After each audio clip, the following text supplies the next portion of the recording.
Hello there you guys, welcome to one of my videos.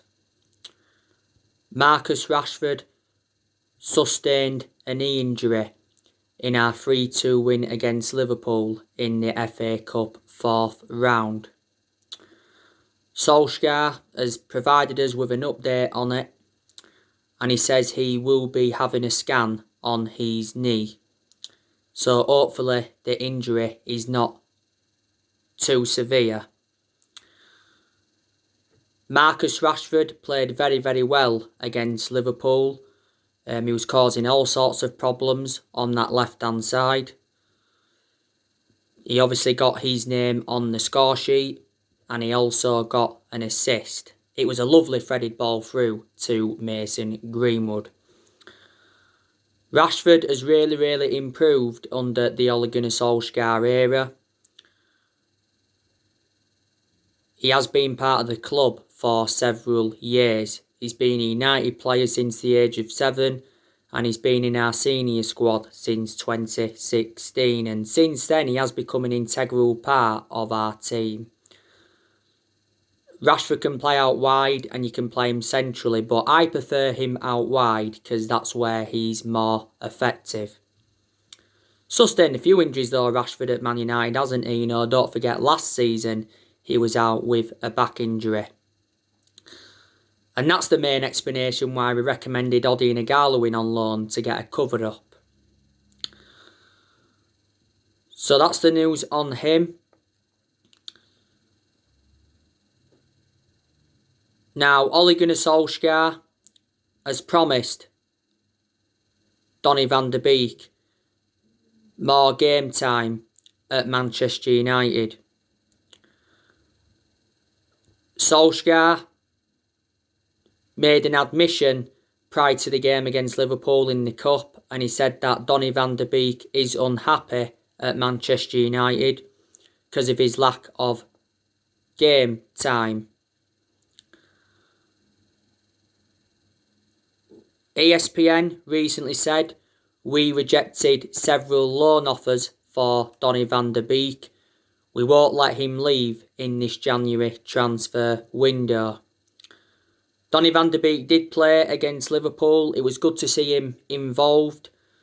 I thought he was quiet, to be honest with you. He ended up coming off in the game. Solskjaer spoke about Van de Beek earlier on in the season, and he insists that he's got a bright future at Man United, and he tips him to emulate Fred and Lindelof by succeeding at the club.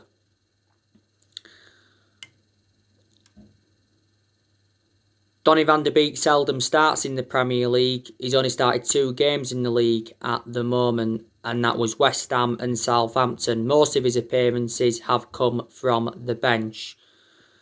He can play in 3 different roles. He can play as a box-to-box midfielder. That was his predominant position at Ajax. These United fans saying, we should put him as a box-to-box midfielder. He can obviously play as a number 10. That's where he played against Liverpool. And you can also put him out wide. We got him last summer in a deal worth £40 million. We paid £35 million up front, and there was £5 million in add-ons.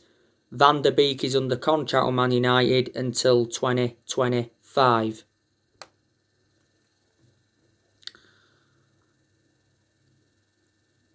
Ronald de Boer earlier on this season urged Donny van de Beek to leave to boost his chances for the Euros. The Ajax CEO Edwin van der Sar spoke about him not so long ago, like I updated you on. Van der Sar said he spoke to people at Man United about Donny van de Beek, and he mentioned that Man United remain confident that Donny van de Beek will be a success at Old Trafford. And Van der Sar also mentioned that he has been showing fantastic attitude in training despite his lack of game time.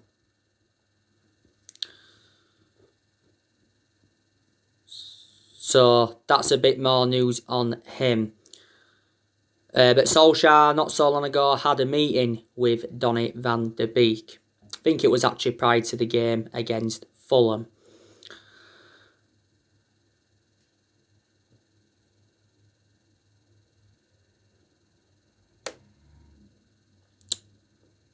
Now, Declan Rice to Manchester United could happen. It's been confirmed that Chelsea have sacked Frank Lampard after 18 months in charge. Thomas Tuchel is going to replace Frank Lampard.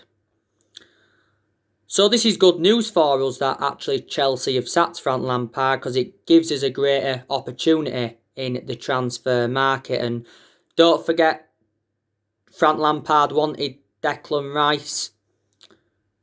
Declan Rice was his top target. Lampard was infuriated when he missed out on him. This was stemming from ESPN saying that Man United are set to rival Chelsea for Declan Rice, but Chelsea I don't think are no longer in now for him because they've obviously sacked Lampard.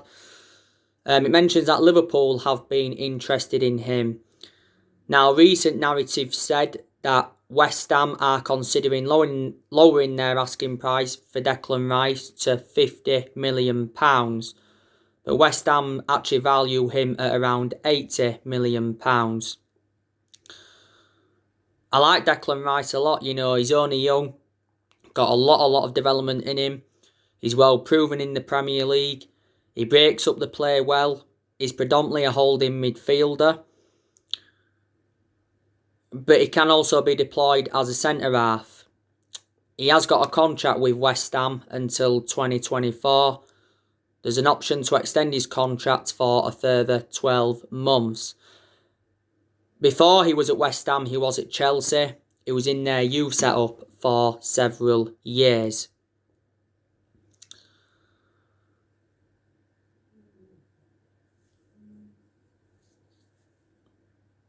Manchester United have just got 1 week left to give Ole Gunnar Solskjaer the transfer support he needs. Like I say, there has been a lot of players on our agenda. You know the news on Dayot Upamecano from RB Leipzig. Solskjaer has urged Man United to beat Liverpool to the signing of Upamecano. He recently said Man United and Liverpool go head-to-head in the race to sign Upamecano. Sky Sports recently said, though, that Bayern Munich are in advanced talks for Upamecano. Bill's Christian Falk recently provided us with an update on the Upamecano transfer saga, and it does mention Bayern Munich were the favourites. Karl-Heinz Rummenigge, the Bayern Munich CEO, has confirmed Bayern Munich's interest.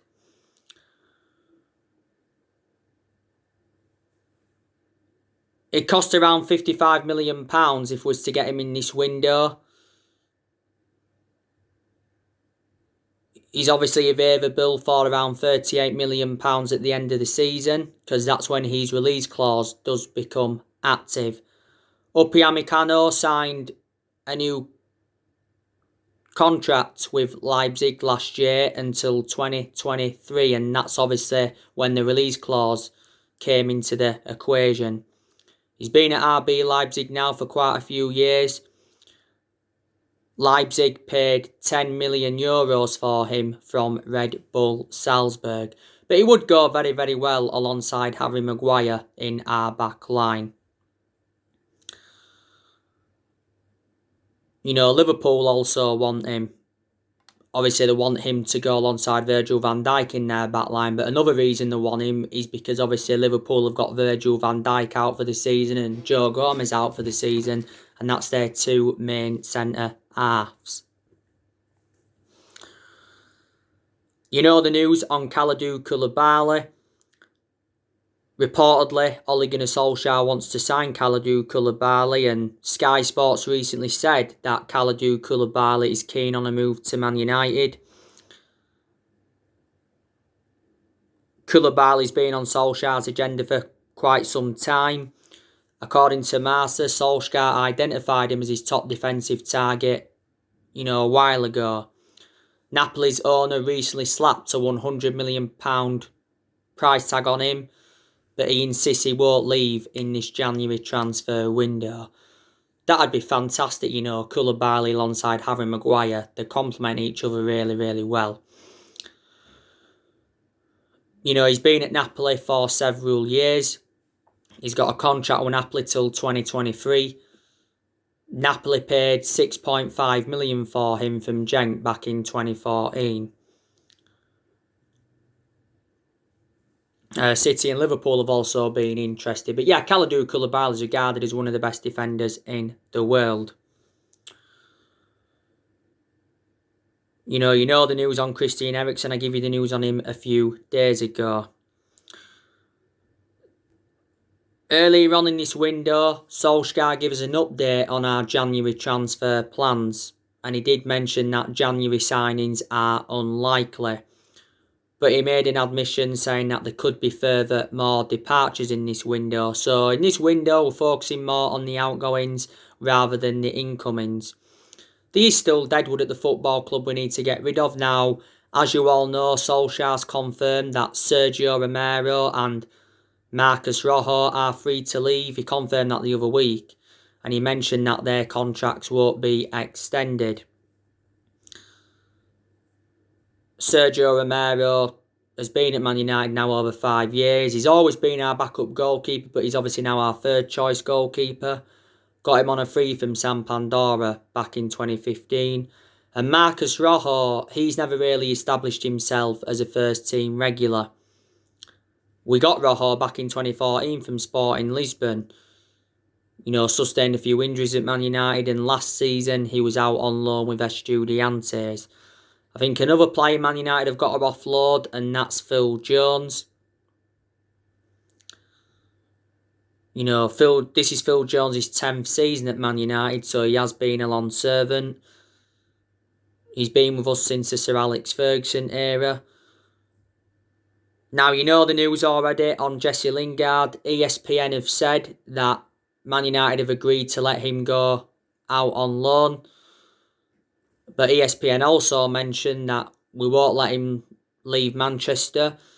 And I think Lingard actually wants to stay in the Premier League. He said we was going to make a decision on his future after the game against Liverpool. There's a lot of teams in for Lingard. You know, West Ham are in for him again. You know, they have been talking with his agent. Tottenham have been in for him. West Brom have been in for him. Newcastle have been in for him. Sheffield United have been in for him. You know, it said towards the end of last year that Real Sociedad were talking with his agent. Says Villa were in for him, and Celtic and Rangers were in for him last year. Solskjaer actually said, though, he wanted Lingard to stay at the club this month. I think we triggered that 1-year extension on his contract, by the way. He has been part of the club for several years, but he lost his place in the team a while ago. You know, he wasn't even part of the squad for the game against Liverpool recently. Odin Ighalo, I'm also expecting him to leave. His loan expires at the end of this month. Ighalo seldom plays now, but to his credit, last season he was our top goal scorer in the FA Cup. There's obviously been rumours of Daniel James going out on loan because Daniel James has lost his place in the team. We got Daniel James in a deal worth, £18 million from Swansea back in June 2019. So James has been at the club now over a year. There's obviously been rumours of Brandon Williams going out on loan. Brandon Williams is our third choice left back following the arrival of Alex Telles. Williams seldom plays now, so I think it'd be the right decision to put Williams out on loan, you know, to gain him more experience. Southampton have been trying to get him on loan.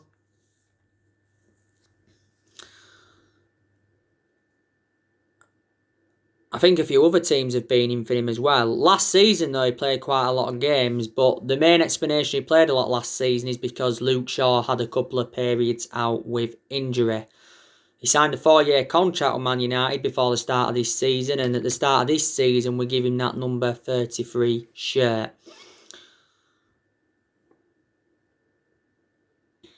And I think, you know, more players could leave Manchester United in the summer.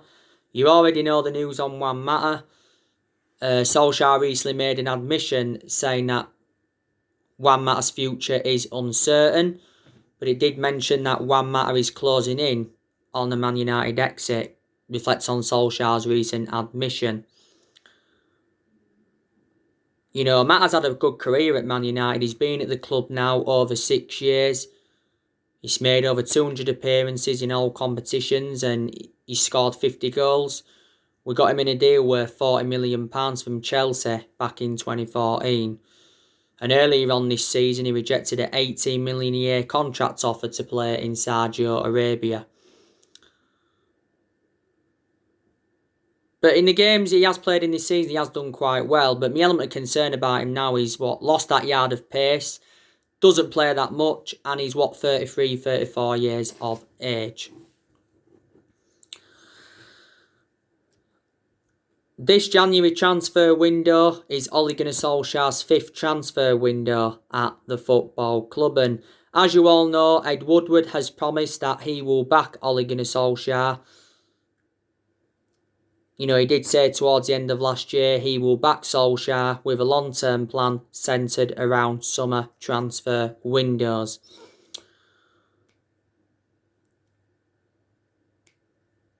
We've been very, very critical of the board for several years because the board's been one of the biggest problems at the club for a long time, because you can say the board haven't backed any of the managers enough that we've had since Ferguson left, and our recruitment policy's been poor. Woodward's been at the club since 2012 and the Glazers have been at the football club since 2005. But even when we endured bad periods under Solskjaer, you know, Woodward came out and assured that Ole Gunnar Solskjaer's job is safe.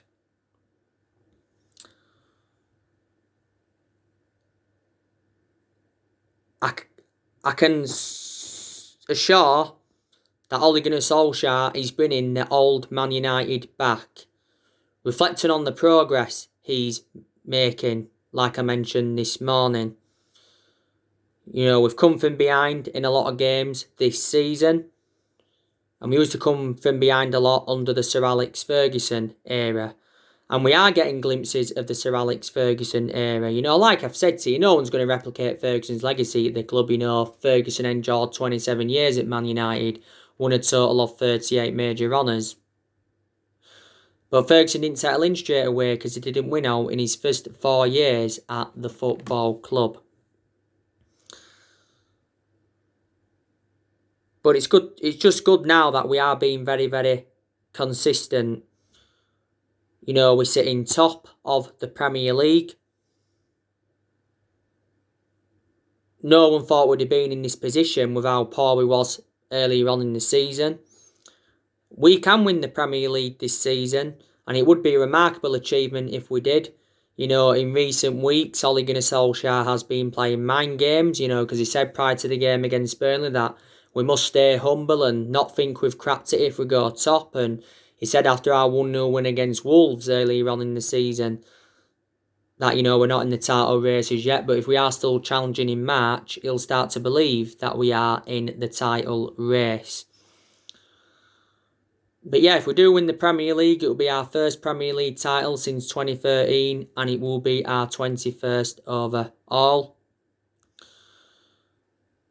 We haven't lost in the league since the beginning of November. The last team to beat us in the league was Arsenal 1-0.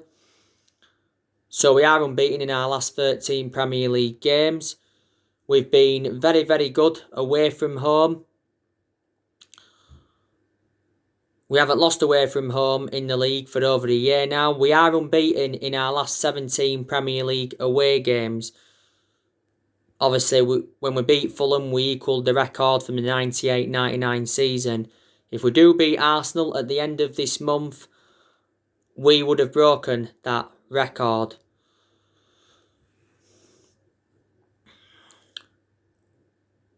You know, Solskjaer has got us to the FA Cup 5th round. You know, because we beat Liverpool yesterday 3-2 in the 4th round. Like I said, it was goals from Rashford, Greenwood and Bruno Fernandes. You know, we do play West Ham in the 5th round. So we should be getting to the quarterfinals. Earlier on this season, Solskjaer got us to the EFL Cup semi-final. Obviously, we lost that to Manchester City 2-0. That was disappointing. Despite our reluctance to back Solskjaer, I still think he has made good signings as Man United manager. Spent over £200 million at the club. I think Solskjaer's decision making is improving as well. He's starting to get his selections right in games. Because there has been games where he's showed tactical flexibility, but there's also been a lot of games where he's been tactically naive.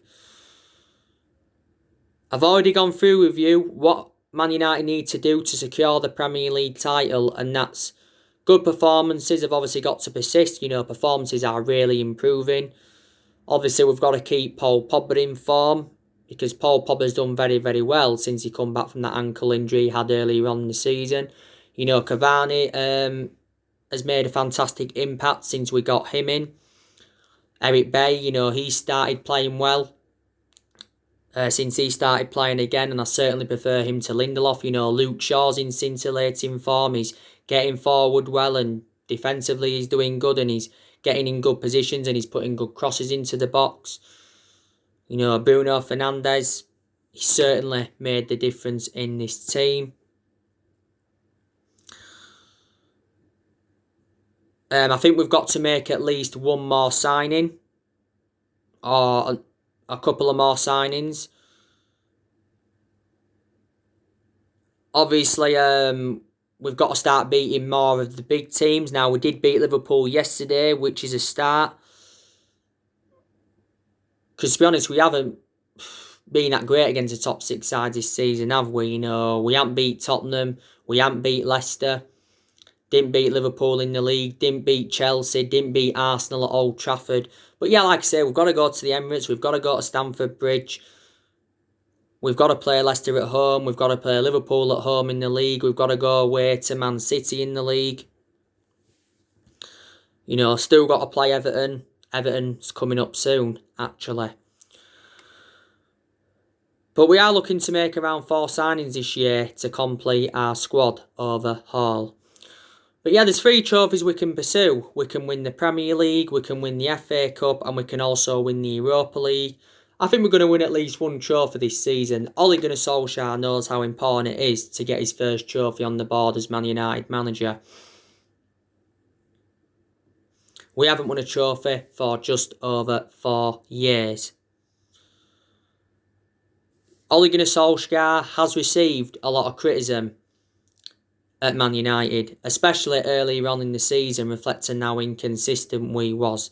There was a lot of Man United fans demanding him out, and so was I. There was a lot of United fans saying he's way out of his depth at the club, and at one point it looked like Mauricio Pochettino was going to take over at Man United, but with how good we've been in recent months, a lot of United fans are now Ole in.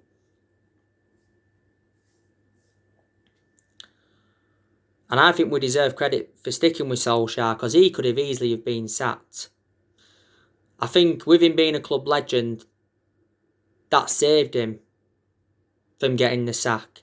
Disregarding being a club legend, when we was inconsistent, he probably would have been sacked. I think Solskjaer is on course to earn himself a new contract, reflecting how good he's doing now. He's more than halfway through his 3-year deal. But yeah, he's been at Manchester United manager now for over 2 years. Like I said, this is his 2nd full season at the club.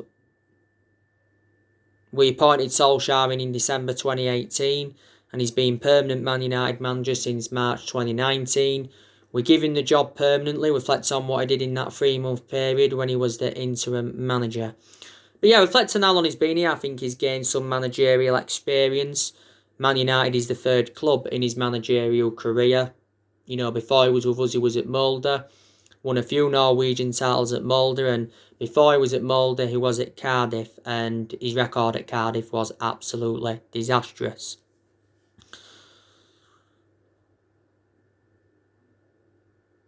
But, when we have been inconsistent under Solskjaer, when we was inconsistent under Solskjaer, and if we'd have sacked him, that wouldn't have solved anything anyway. Because not all the blame stemmed from him. Obviously, at the time he was inconsistent. Some players had to take responsibility as well. And we're not even really known as a sacking football club. We have sacked, 3 managers since Ferguson retired. That was David Moyes, Louis van Gaal and Jose Mourinho.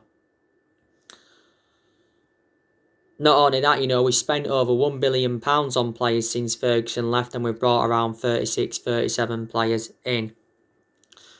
But, Solskjaer knew when he'd taken over at Man United, it was going to be a massive job. He knew he had lots to do. He knew that, he had to obviously bring the right players in. And like I said earlier, he has made good signings. He hasn't brought all the players, though, that he wanted to recommend in. But the blame stems from the board in that aspect, doesn't it? Because he haven't, in a lot of the transfer windows he's enjoyed, he hasn't really got the backing he deserves. Obviously, he knew that he had to get rid of the deadwood, and to his credit, Solskjaer has got rid of a lot of the deadwood, and he's obviously going to get rid of more of the deadwood this year.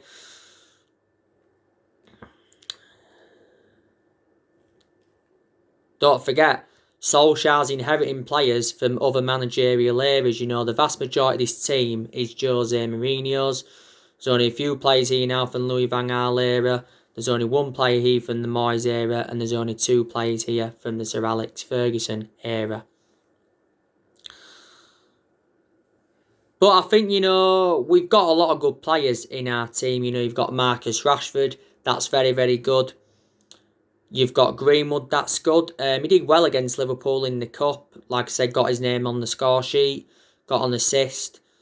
I haven't really had much of a perception on him, though, this season, because he hasn't played as much as I expected. But earlier on in the season, Greenwood had personal issues. He obviously had injury at one point. He was out with illness, but Ollie's been defending him a lot this season. Obviously, Cavani, he's done very, very well since he's come in. Cavani was quiet in the Liverpool game, but he did have that chance from the header that hit the post. Solskjaer spoken about Cavani earlier on this season, and not so long ago, Cavani was serving a 3-match suspension because of the racist comment that he put on social media back in December.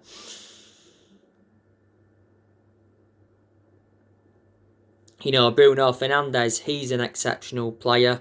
He's our best player, and he's the best signing we've made since Ferguson. Fernandes hasn't been at Man United for a year yet. It's nearly a year, though, I think. He won Player of the Month for December, and he's won that now quite a few times, reflecting on his good performances. In most of his games at Man United, he's been very, very consistent. There's only been the odd couple of games where he has looked off the pace, and is predominantly a number 10. Like I said, Donny van de Beek's a good player when he plays. I think, Fred's really, really improved. He's showing good attacking intent, and he's breaking up the play well. I just think he needs to read his game better, does Fred. Fred's been at the club now a few years. We got Fred in a deal worth 52 million from Shakhtar Donetsk. I think McTominay can be a good player when he wants to be. Certainly his best game in a Man United shirt was a 6-2 win against Leeds. He also did well in the 3rd round against Watford. 3rd round of the FA Cup, because he scored in that game. Like I said, Paul Pogba's doing very, very well. Paul Pogba looks certain to leave Man United, but he is now inspiring our title challenge. I think he could be staying at Man United, and he could even sign a long-term contract at the club. I think a decision's going to be made on his future at the end of this season. Said after the game against Fulham that Paul Pogba was considering a U-turn at the club. Recently, we've been playing him more of an advanced role, because that's actually where he looks more effective. In the game against Liverpool, though, we didn't put him in more of an advanced role, but in the game against Fulham and that we did. Luke Shaw's really, really improved, like I've said to you. Harry Maguire, I've been impressed with him in quite a lot of games this season. Good to see him bounce back from his early season troubles. Weren't brilliant against Liverpool or recently in the Cup.